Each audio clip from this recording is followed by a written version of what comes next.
नमस्कार, हिमाचल दस्तक में आप सभी का स्वागत है। मैं हूं आपके साथ प्रतिमा चौहान और ठीक 6 बज चुके हैं। हिमाचल प्रदेश की तमाम खबरों को लेकर एक बार फिर हम आपके सामने रूबरू हुए हैं। क्या कुछ अपडेट आज दिन भर का रहा है और साथ ही साथ आज कैबिनेट की बैठक थी और इस बैठक में कई महत्वपूर्ण फैसले लिए गए हैं। खासतौर पर चाहे हम नौकरियों को लेकर बात कहें या फिर हिमाचल प्रदेश में सीपीएस मामले को लेकर जो चर्चाएं चली हुई है उसको लेकर जो है वो कैबिनेट में चर्चा की गई। हिमाचल प्रदेश के वित्तीय हालातों पर चर्चा की गई। तमाम ऐसे महत्वपूर्ण एजेंडे रहे हैं आज की कैबिनेट की बैठक में और एक एक करके हम अपने दर्शकों को बताएंगे और जरूर आग्रह रहेगा कि इस लाइव स्ट्रीम को आप ज्यादा से ज्यादा शेयर करिए। तो फिलहाल शुरुआत करते हैं क्योंकि मुख्यमंत्री सुखविंदर सिंह सुक्खू की अध्यक्षता में आज कैबिनेट की बैठक हुई और मंत्रिमंडल ने बड़ा फैसला लेते हुए हमीरपुर, उन्नाव, बद्दी को नगर निगम बनाने का प्रस्ताव आज पारित किया है और साथ ही साथ जो है वो नादौन व जाबली को नगर परिषद, संधोल, धर्मपुर,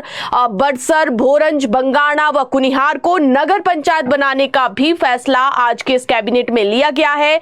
मंत्रिमंडल ने लोक निर्माण विभाग में मल्टीटास्क वर्करों का मानदेय 500 रुपए बढ़ाने का भी फैसला आज कैबिनेट की बैठक में लिया है और इन्हें अब 5,000 रुपए दिए जाएंगे। यानी कि मल्टीटास्क वर्कर जिन्हें अभी तक जो है वो 4500 रुपए मिलते थे पीडब्ल्यूडी डिपार्टमेंट में, उन्हें अब हर महीने 5,000 रुपए का मानदेय दिया जाएगा।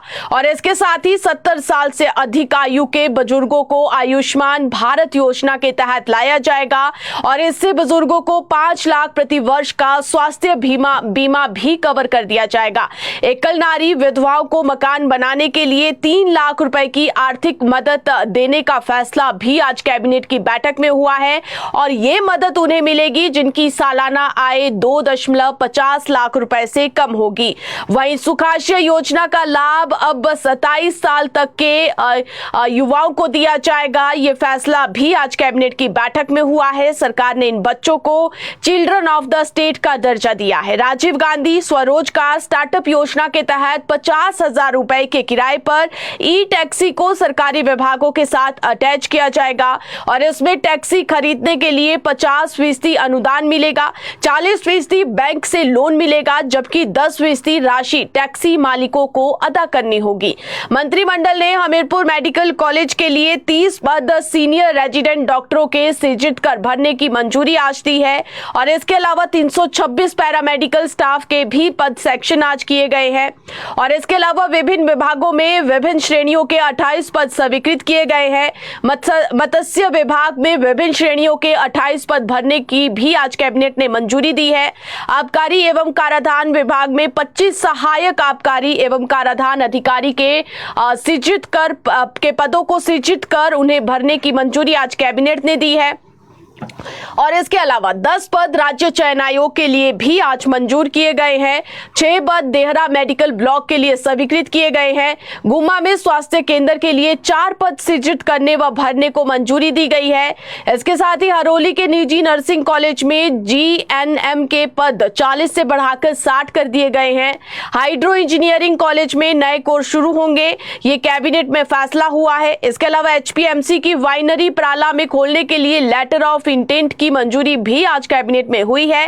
बिलासपुर जिले के राजकीय हाइड्रो इंजीनियरिंग कॉलेज बंदला में इलेक्ट्रिकल इंजीनियरिंग में एमटेक शुरू करने के साथ साथ संकाय में 3 पद सृजित करने और भरने का फैसला भी कैबिनेट में हुआ है।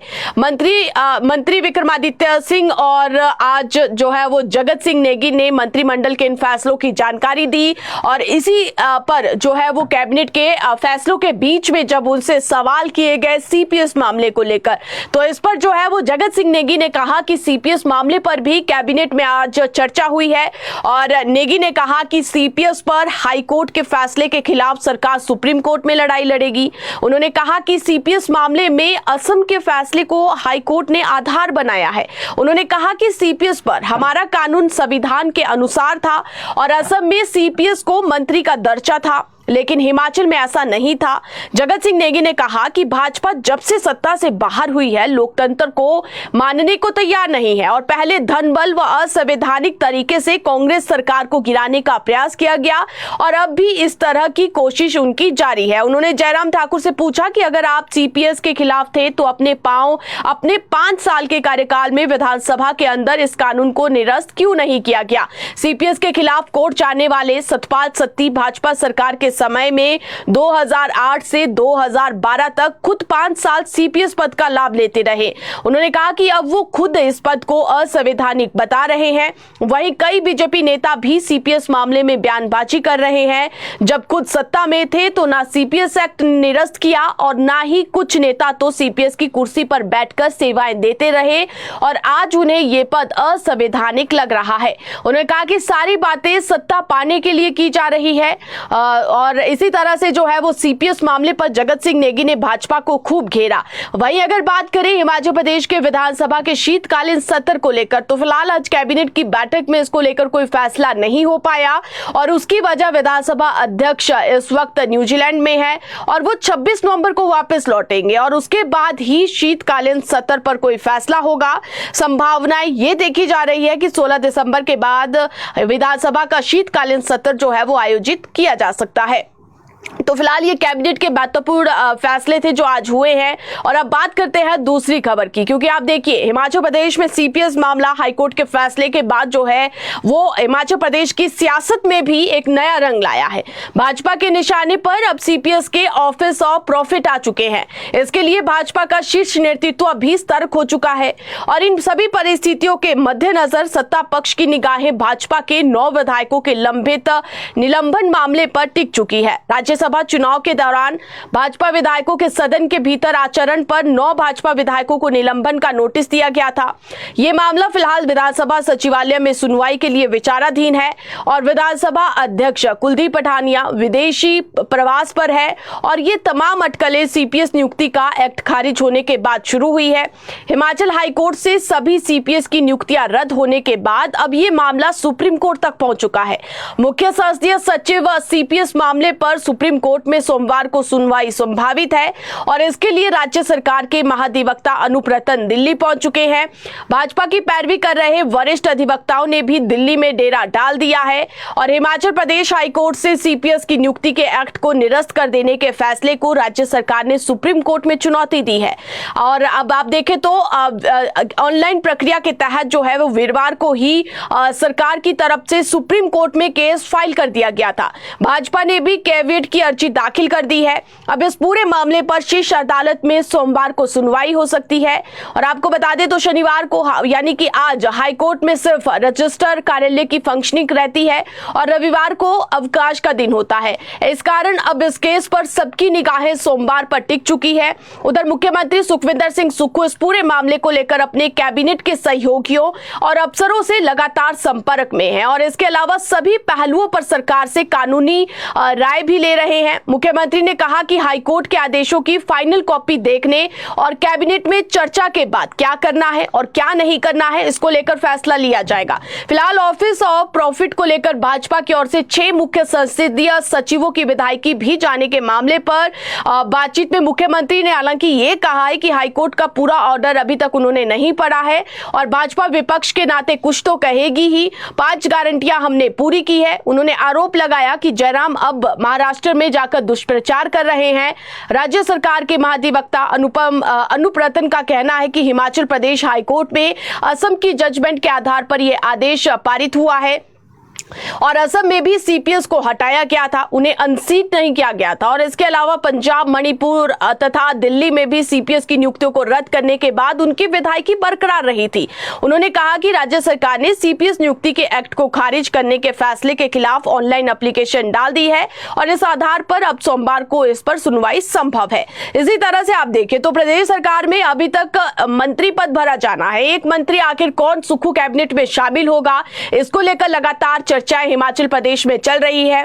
कुर्सी जाने के बाद 6 पूर्व सीपीएस भी इस रेस में प्रमुखता से शामिल हो चुके हैं और ऐसा माना जा रहा है कि क्षेत्रीय संतुलन साधने की सियासी कसरत शुरू हो चुकी है। तो यहां कुल्लू सदर के विधायक सुंदर सिंह ठाकुर की लॉटरी लग सकती है। वो इस दौड़ में फिलहाल आगे नजर आ रहे हैं। 17 विधानसभा वाले मंडी संसदीय क्षेत्र को सुक्खू सरकार में केवल एक ही मंत्री पद मिल पाया है।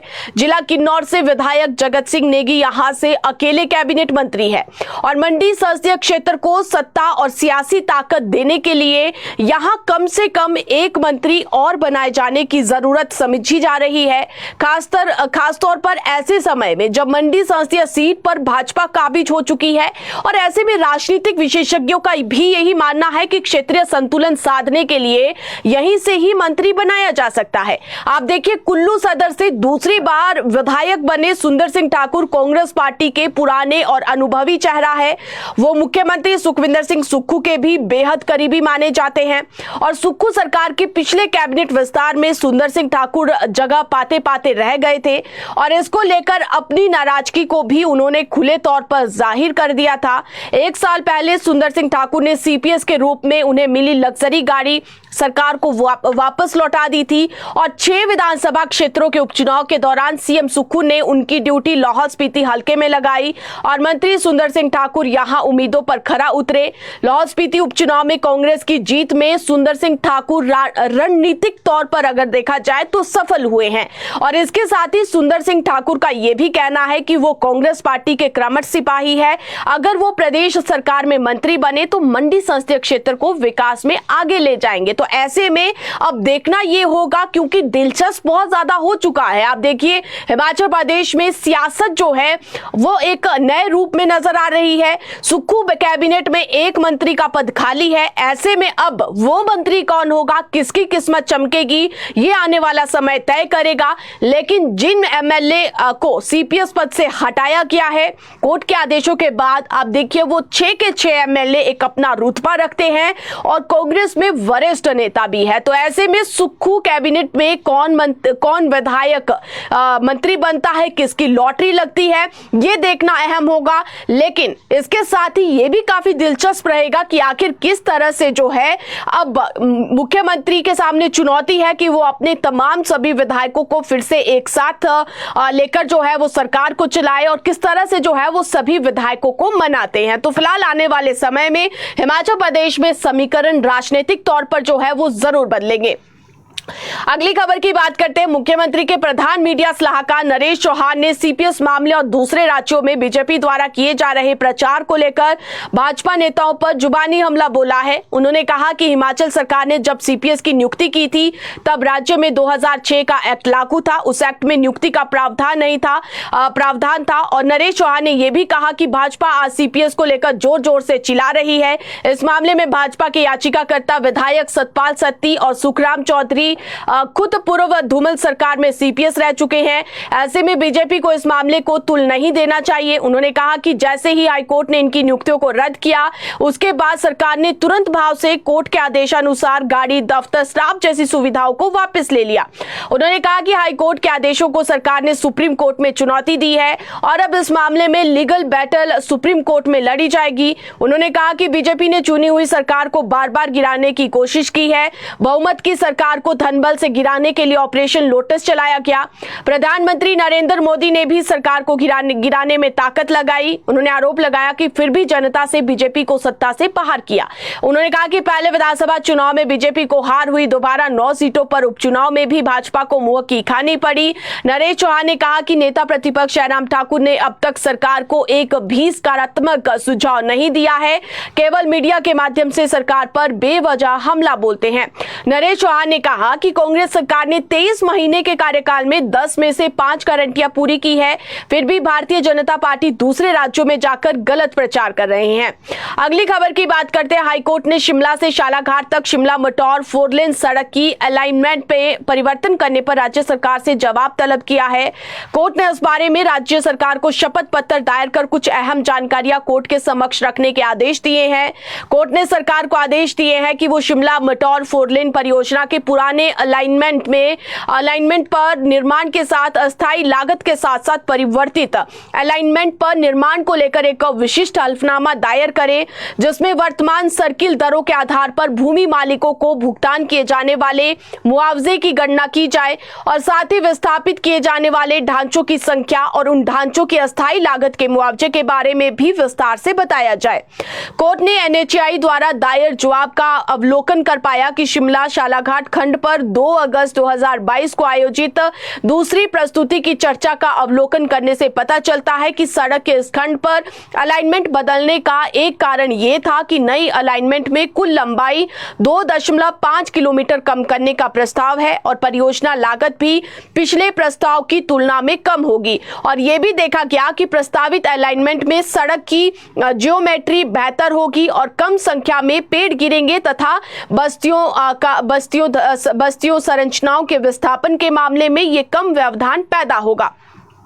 कोर्ट ने इस पर टिप्पणी करते हुए कहा है कि अब अधिक निजी भूमि का अधिग्रहण करना होगा।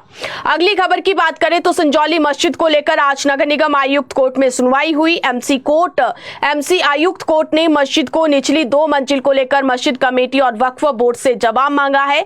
वहीं नगर निगम द्वारा मस्जिद से जुड़ा सारा रिकॉर्ड जिला अदालत को देने की वजह से इस केस में आज फाइनल आदेश नहीं हो सका है, क्योंकि जिला कोर्ट ने नगर निगम से मस्जिद से जुड़ा रिकॉर्ड मांग रखा है। और आपको बता दें तो हिमाचल हाईकोर्ट ने नगर निगम आयुक्त को यह मामला 8 सप्ताह के भीतर निपटाने के आदेश दे रखे हैं, क्योंकि संजौली के लोकल रेजिडेंट ने कोर्ट में अर्जी डालकर जल्द फैसले देने का आग्रह किया था। और इसके पीछे दलील दी गई थी कि नगर निगम की कोर्ट में यह केस 2010 से चल रहा है। लोकल रेजिडेंट की याचिका पर हाईकोर्ट ने बीते 21 अक्टूबर को फैसला सुनाया और इस केस को निपटाने के लिए 8 सप्ताह का वक्त दिया। उम्मीद ये की जा रही थी कि एमसी आयुक्त आज इस केस में 2 मंजिल को लेकर फैसला सुनाएगा, मगर यह केस जिला अदालत में भी चल रहा है और जिला अदालत के आदेशों पर नगर निगम ने संजौली मस्जिद से जुड़ा सारा रिकॉर्ड कोर्ट को दे रखा है। और इस पर आज एमसी आयुक्त कोर्ट में रिकॉर्ड पेश नहीं किया जा सका। एमसी आयुक्त ने आज की सुनवाई में यह कहा है कि मस्जिद कमेटी और वक्फ बोर्ड को नोटिस देकर 2 मंजिल को लेकर जवाब मांगा जाएगा और इसके बाद आगामी कार्यवाही इसमें की जाएगी। अगली खबर की बात करें तो हिमाचल प्रदेश में एक बार फिर से कर्मचारियों की राजनीति चर्चा में आने लगी है। अपने महासंघ को सरकार से मान्यता दिलाने की दौड़ में लगे प्रदीप और त्रिलोक गुट अराजपत्रित कर्मचारी महासंघ का स्थापना दिवस बड़े लेवल पर मनाने की तैयारी में है। दोनों गुट स्थापना दिवस के जरिए कर्मचारियों को ज्यादा संख्या में जुटाने का प्रयास कर रहे हैं। जिस गुट में ज्यादा कर्मचारी स्थापना दिवस में दिखेगा वो गुट अपना दबदबा सरकार तक जरूर पहुंचाएगा। फिलहाल स्थापना दिवस के मौके पर कर्मचारियों का ये शक्ति प्रदर्शन किस गुट को मान्यता दिलाता है, इस पर सभी की नजरें टिकी हुई है। फिलहाल प्रदीप गुट अराजपत्रित कर्मचारी महासंघ का स्थापना दिवस इस वर्ष 20 नवंबर को मंडी में मनाने जा रहा है और इस स्थापना दिवस के जरिए कर्मचारियों की कई मांगों पर चर्चा की जाएगी, जिसमें विभिन्न विभागों के कामकाज को सुचारू रूप से चलाने के लिए सभी रिक्त पदों को जल्द भरना, 2 वर्ष पूर्ण कर चुके कॉन्ट्रैक्ट कर्मचारियों के लिए नियमितीकरण के लिए एकमुश्त राहत प्रदान करना, बकाया महंगाई भत्ते की अदायगी, वर्ष 2016 के वेतन आयोग के अनुसार बकाया राशि का तुरंत भुगतान और विभिन्न विभागों के वर्गों में वेतन विसंगति को जल्द दूर करना, सभी चतुर्थ श्रेणी कर्मचारियों की सेवानिवृत्ति की आयु 58 से बढ़ाकर 60 वर्ष करना और विभिन्न विभाग के वर्गों के पद नाम बदलना, जल रक्षक का अनुबंध में शामिल करने के लिए अवधि 12 वर्ष से घटाकर 8 वर्ष करना जैसे महत्वपूर्ण विषय और उपस्थित कर्मचारी संगठनों से प्राप्त विभागीय समस्याओं का मांग पत्र जो है वो इस शक्ति प्रदर्शन में तैयार किया जाएगा और वो मांग पत्र मुख्यमंत्री को सौंपा जाएगा। फिलहाल कर्मचारियों के इस शक्ति प्रदर्शन के माध्यम से दोनों गुट अपने अपने संगठन को मान्यता दिलाने को लेकर सरकार के समक्ष जरूर अपना दबदबा कायम रखने का प्रयास करेंगे। अब सरकार के 2 साल का कार्यकाल भी पूरा होने वाला है, जश्न मनाया जाएगा कांग्रेस सरकार की तरफ से। ऐसे में देखना होगा कि क्या इस 2 साल के कार्यकाल के जश्न के दौरान मुख्यमंत्री कर्मचारियों के किसी संगठन को मान्यता देते हैं या फिर नहीं देते हैं। फिलहाल हम अगली खबर की बात करते हैं। हिमाचल प्रदेश में 6200 पदों पर एनटीटी आवेदन प्रक्रिया होल्ड हो चुकी है और अब हाईकोर्ट के फैसले के बाद ही एनटीटी की भर्ती प्रक्रिया शुरू होगी। इन स्कूलों में एनटीटी टीचर्स की जो भर्तियां हैं वो आउटसोर्स के तहत की जानी थी, लेकिन अब मामला लटक चुका है और अब अप्रैल तक भी लटकने की आशंका जताई जा रही है और कहा यह जा रहा है कि अब नए सत्र से ही एनटीटी शिक्षक सरकारी स्कूलों में मिलेंगे। फिलहाल इलेक्ट्रॉनिक कॉर्पोरेशन डिपार्टमेंट ने कंपनियों को फाइनल कर दिया है जिनके तहत ये भर्तियां होनी है और जरूरत के आधार पर ही एनटीटी शिक्षकों की भर्तियां स्कूलों में की जाएगी। लेकिन अभी इंतजार किया जाएगा कि हाईकोर्ट जो है वो आउटसोर्स के मसले पर क्या फैसला लेती है, उसके बाद ही जो है वो फाइनल तौर पर एनटीटी शिक्षक भर्ती का प्रारूप भी सार्वजनिक होगा और एनटीटी शिक्षकों की भर्तियां शुरू की जाएगी। अगली खबर की बात करते हैं तो शिक्षा विभाग ने 158 स्कूलों में न्यू प्रवक्ता को आज नियुक्ति दी है, जिसमें हिंदी न्यू प्रवक्ता के 115 और फिजिक्स के 45 लेक्चरर्स को नियुक्ति दी गई है। लोक सेवा आयोग से इनका कमीशन एग्जाम हुआ था और उसके बाद जो है वो आज शिक्षा विभाग ने लोक सेवा आयोग के द्वारा जो मेरिट लिस्ट भेजी गई थी, उस मेरिट लिस्ट के आधार पर आज 158 न्यू लेक्चरर्स को आज नियुक्ति दी गई है। स्टेशन अलॉट किए गए हैं और कहा गया है कि वो 15 दिन के अंदर अपनी ज्वाइनिंग दे और निदेशालय को रिपोर्ट भी भेजे। अगली खबर की बात करते हैं, शिमला में 11 दिन से मांगों को लेकर प्रदर्शन कर रहे वोकेशनल शिक्षकों के लिए अच्छी खबर है। इन शिक्षकों की अब 11 दिन की एब्सेंट नहीं लगेगी, वहीं ज्यादा लीव होने के चलते इनकी सैलरी से भी पैसे नहीं कटेंगे। शिक्षा मंत्री रोहित ठाकुर ने वोकेशनल शिक्षक संघ को आज ये आश्वासन दिया है।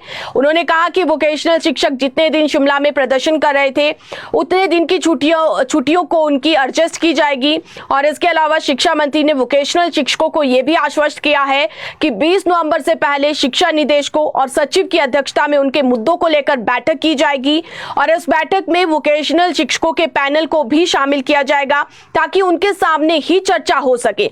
वोकेशनल शिक्षक संघ के प्रदेश अध्यक्ष अश्वनी डडवालिया ने कहा कि सरकार से मिले आश्वासन के बाद ही उन्होंने अपने प्रदर्शन को समाप्त किया है और अब सरकार से मांग उठाई गई है कि निजी कंपनियों को बाहर का रास्ता दिखाया जाए और उन्हें शिक्षा विभाग में शामिल किया जाए।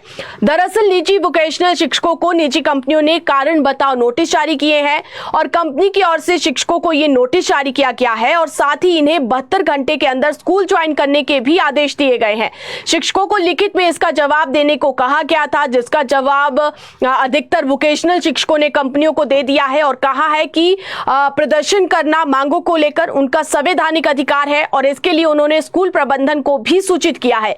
दरअसल वोकेशनल शिक्षक का पिछले 11 दिन से धरने पर थे, हालांकि अब उनका धरना प्रदर्शन समाप्त हो गया है, उनकी हड़ताल समाप्त हो गई है और सोमवार को जो है वो ये कहा जा रहा है कि तमाम सभी वोकेशनल टीचर्स जो अलग अलग जिलों से आए हुए थे वो अपने अपने स्कूलों में ज्वाइनिंग दे देंगे। ऐसे में अब उनसे इतने दिन स्कूल से गायब रहने के मामले पर पूछा गया था, जिस पर शिक्षकों का कहना है कि शिक्षा मंत्री ने उन्हें आश्वस्त किया है और कहा है कि शिक्षकों के आंदोलन की अवधि को रेगुलाइज किया जाएगा।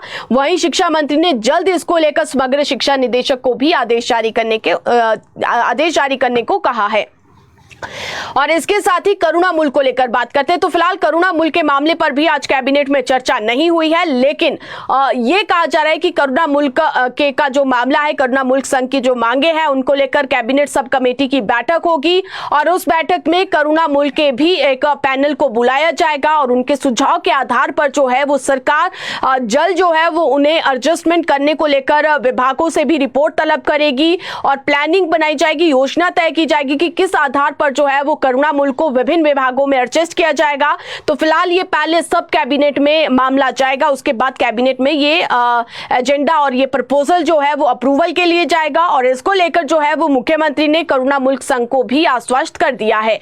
अगली खबर की बात करें तो प्रदेश सरकार की नजर में अब शराबी भी आ चुके हैं। मुख्यमंत्री सुखविंदर सिंह सुक्खू ने रामपुर के दत्तनगर में ऐलान किया है कि हिमाचल प्रदेश में शराब पर पीके सेस लगाया जाएगा और इससे पहले सरकार ने प्रति 10 रुपए मिल्क सेस लगाया है, जिससे एक साल में 120 करोड़ रुपए की कमाई हो चुकी है। सरकार अब मिल्क सेस के बाद पीके सेस लगाने का सीएम ने यह ऐलान किया है और सरकार ने 2027 तक, क्योंकि हिमाचल प्रदेश को आत्मनिर्भर बनाने का लक्ष्य रखा गया है और अब अगर ये पीके सेस लगता है यानी कि प्राकृतिक सेस ये होगा, जिससे जो है वो हिमाचल प्रदेश में प्राकृतिक खेती को आगे बढ़ावा देने के लिए ये बजट किसानों पर खर्च किया जाएगा। अगली खबर की बात करते हैं। ऊना जिला मुख्यालय के आईएसबीटी के समीप आईटीआई परिसर से 3 ट्रेड्स के छात्रों को 2070 ग्रेड शिफ्ट करने के मामले पर तनाव लगातार बढ़ता जा रहा है। आज महर्षि वाल्मीकि गुरु रविदास यूथ एकता सभा द्वारा छात्रों के समर्थन में धरना प्रदर्शन शुरू कर दिया गया है। महासभा के जिलाध्यक्ष अमित वाल्मीकि के नेतृत्व में तमाम युवाओं ने सरकार के फैसले का विरोध करते हुए इन ट्रेडों को सत्र की समाप्ति तक इसी कैंपस में संचालित करने की मांग उठाई है। और अमित वाल्मीकि ने कहा कि आईटीआई में छात्रों को दाखिला देते समय किसी ने भी ये नहीं कहा था कि उन्हें इस संस्थान की बजाय ग्रेड में जाकर पढ़ना पड़ेगा। अब जबकि इन छात्रों की कक्षाएं नियमित रूप से चल रही है, तो ऐसे में इनकी ट्रेडों को 30 से 35 किलोमीटर दूर शिफ्ट करना न्याय संगत नहीं है। उन्होंने कहा कि छात्रों की मांग पूरी करने तक महासभा धरना प्रदर्शन जारी रखेगा और यदि आवश्यकता पड़ी तो इस विरोध प्रदर्शन को और भी उग्र किया जाएगा। दूसरी तरफ आईटीआई के छात्रों का कहना है कि अचानक से इस तरह का फैसला करके उनकी समस्याओं में इजाफा कर दिया है। उन्होंने कहा कि वो दूर दराज क्षेत्रों से आकर यहां पर शिक्षा ग्रहण कर रहे हैं, लेकिन अब 2070 में उनके सफर को दोगुना करके विभाग द्वारा उनकी समस्याओं को बढ़ा दिया है। छात्रों ने मांग की है कि विभाग अपने फैसले पर पुनः विचार करे और सत्र पूरा होने तक ये ट्रेड इसी संस्थान में चलाया जाए। अगली खबर की बात करें। हिमाचल प्रदेश कंप्यूटर शिक्षक संघ के प्रतिनिधि मंडल ने आज मुख्यमंत्री सुखविंदर सिंह सुक्खू से भेंट की और इस दौरान उन्हें अपनी सेवाओं को नियमित करने सहित विभिन्न मांगों से अवगत करवाया गया। मुख्यमंत्री ने प्रतिनिधि मंडल को आश्वासन दिया है कि राज्य सरकार विधि विभाग की राय लेने के बाद उनकी मांगों पर सहानुभूतिपूर्वक विचार करेगी तथा उनके हितों को ध्यान में रखते हुए उचित कार्यवाही इसमें की जाएगी। और फिलहाल आप देखिए तो कंप्यूटर शिक्षक संघ का ये कहना है कि वो पिछले 24 वर्षों से सरकारी स्कूलों में अपनी सेवाएं दे रहे हैं और उन्होंने राज्य सरकार को उनकी सेवाओं को नियमित करने का भी आग्रह किया है। और ऐसे में जो है वो ये कहा जा रहा है कि सरकार ने उन्हें आश्वस्त किया है कि उनकी मांगों को लेकर जल्द जो है वो सरकार फैसला लेगी। आपको बता दें तो कंप्यूटर शिक्षक 20 वर्षों से नाम मात्र वेतन पर स्कूलों में कंपनी के माध्यम से सेवाएं दे रहे हैं और शिक्षकों को हर साल अनुबंध नवीनीकरण का इंतजार करना पड़ता है। कंप्यूटर शिक्षकों ने सरकार से कई बार आग्रह भी किया, लेकिन उनकी सेवाओं को विभाग में अभी तक मर्ज नहीं किया गया है और वो अभी भी ये मांग करें कि उनके लिए सरकार जो है वो कोई अस्थायी पॉलिसी यहां पर बनाए। और अगली खबर की अब बात करते हैं। राज्य बिजली बोर्ड में आउटसोर्स आधार पर कार्यरत 80 चालकों की छुट्टी करने के बाद अब कौशल विकास निगम ने भी 30 कर्मचारियों की सेवाओं को समाप्त कर दिया है। निगम प्रबंधन ने 30 जिला समन्वयकों और जीओआईटी और फील्ड सर्वेयर की सेवाएं समाप्त कर दी है। इनमें से कुछ 3 साल से सेवाएं दे रहे थे और आउटसोर्स पर नियुक्त इन कर्मचारियों की 30 नवंबर के बाद सेवाएं नहीं लेने का फैसला लेने के संदर्भ में ये पत्र जारी हुआ है। नाइलेट कंपनी के माध्यम से निगम में आउटसोर्स आधार पर इनकी नियुक्तियां की गई थी। प्रधान सचिव वित्त की अध्यक्षता में 29 जुलाई और 5 अक्टूबर को हुई कौशल विकास निगम की सर्विस कमेटी की बैठक में इन कर्मचारियों की सेवाएं समाप्त करने का यह फैसला लिया गया था। अब निगम के प्रबंध निदेशक की ओर से इसको लेकर आदेश जारी हो चुके हैं और इसके साथ ही जो है वो 30 नवंबर के बाद इनकी सेवाएं नहीं लेने के बारे में यह पत्र लिखा गया है। कौशल विकास निगम ने 12 जिला समन्वयकों, 12 जीओआईटी और 6 फील्ड सर्वेयरों की सेवाएं ये समाप्त करने का फैसला लिया है और कौशल विकास निगम की प्रबंध निदेशक के एक प्रोजेक्ट के लिए इन कर्मचारियों को नियुक्त किया गया है। अब ये प्रोजेक्ट समाप्त होने वाला है, ऐसे में अब इनकी सेवाएं नहीं लेने का ये फैसला हुआ है। अगली खबर की बात करें तो कांगड़ा जिला के बैजनाथ उपमंडल के 4 पंचायतों में पीलिया के मामले तेजी से बढ़ रहे हैं। अधिक मामले गांधीग्राम, गदियाड़ा, लंगू और कंदराल पंचायत के गांव से संबंधित है। यहां पर 25 से अधिक लोग इस बीमारी की चपेट में आ चुके हैं। स्वास्थ्य विभाग ने स्थिति की गंभीरता को समझते हुए तत्काल कार्यवाही शुरू कर दी है और इन गांवों में सर्वे का काम भी किया जा रहा है। इस बीमारी का सबसे बड़ा असर बच्चों पर पड़ रहा है। पीलिया के 25 से अधिक मामलों में अधिकांश मरीजों की उम्र 10 से 20 साल के बीच है और बच्चों में पीलिया के बढ़ते मामलों ने स्वास्थ्य विभाग के सामने एक बड़ी चुनौती खड़ी कर दी है। प्रभावित क्षेत्र में 2 सप्ताह से लगातार इस बीमारी के मामले सामने आ रहे हैं। मरीजों को बैजनाथ और पपरोला के आयुर्वेदिक अस्पतालों में उपचार मिल रहा है और उन्हें ठीक होने में लगभग 2 सप्ताह का समय लग रहा है। बैजनाथ अस्पताल के एसएमओ डॉक्टर अरुण ने बताया कि पिछले सप्ताह पीलिया के मामले आए थे और अब ये रूटीन के हिसाब से आ रहे हैं। अगली खबर की बात करें तो चिंतपूर्णी मंदिर में दर्शन के लिए पहुंचे एक श्रद्धालु की हार्ट अटैक के कारण मौत हो गई। मृतक 40 वर्षीय जतिंदर कुमार अमृतसर के रहने वाला था। जतिंदर कुमार अपने परिवार के साथ आज सुबह लगभग 6 बजे मां चिंतपूर्णी मंदिर में दर्शन के लिए पहुंचे थे। मंदिर की सीढ़ियां चढ़ते समय अचानक वो गिर पड़े। अचेत अवस्था में जतिंदर कुमार को परिवार और आसपास मौजूद लोगों ने तत्काल चिंतपूर्णी अस्पताल पहुंचाया, जहां डॉक्टर ने उन्हें मृत घोषित कर दिया। अगली खबर की बात करें तो पुलिस थाना सदर के तहत आने वाले जामली गांव के बलह करेता निवासी जोगिंदर नगर लाल के साथ मारपीट और हमला करने का मामला सामने आया है। पीड़ित जोगिंदर लाल ने बताया कि वो बीती शाम बलह करेता में एक समारोह से घर लौट रहा था। जैसे ही वो बावड़ी के पास पहुंचा तो एक पड़ोसी ने उस पर बेवजह कुल्हाड़ी से हमला कर दिया। इस हमले में उसके सिर और टांग में गंभीर चोटें आई है। जोगिंदर की चीख पुकार सुनकर उसकी पत्नी, बेटी और भाई मौके पर पहुंचे और उसे हमलावर के चंगुल से छुड़ाया। पीड़ित का आरोप है कि हमलावर ने उसे जान से मारने की धमकियां भी दी थी और उसके बाद परिजनों ने जोगिंदर को उपचार के लिए तुरंत क्षेत्रीय अस्पताल पहुंचाया। पुलिस ने जोगिंदर लाल की शिकायत के आधार पर संबंधित धाराओं के आधार पर मामला दर्ज कर और आगे की कार्यवाही इस पे शुरू कर दी है। अगली खबर की बात करते तो हिमाचल प्रदेश में मौसम कुछ दिन बाद जरूर अपना तेवर बदलेगा। मौसम विज्ञान केंद्र शिमला के अनुसार लाहौल स्पीति, चंबा, कांगड़ा और कुल्लू के ऊंचाई वाले क्षेत्रों में मौसम खराब रहने की संभावना है। पश्चिमी विक्षोभ की सक्रियता से 22 नवंबर को भी उच्च पर्वतीय क्षेत्रों में बारिश बर्फबारी का पूर्वानुमान है। उधर मंडी, बिलासपुर, ऊना और कांगड़ा में 20 नवंबर तक घने कोहरे का येलो अलर्ट जारी किया गया है और 21 नवंबर को पश्चिमी विक्षोभ की सक्रियता से मौसम में बदलाव के आसार है। और आज की बात करें तो आज फिलहाल शिमला सहित हिमाचल प्रदेश के तमाम सभी इलाकों में मौसम जो है वो साफ बना रहा है। तो ऐसे में फिलहाल इस शुष्क ठंड में अपना ध्यान जरूर रखिए और अभी के लिए मुझे दीजिए आप इजाजत। देखकर पढ़ते रहिए हिमाचल दस्तक। नमस्कार।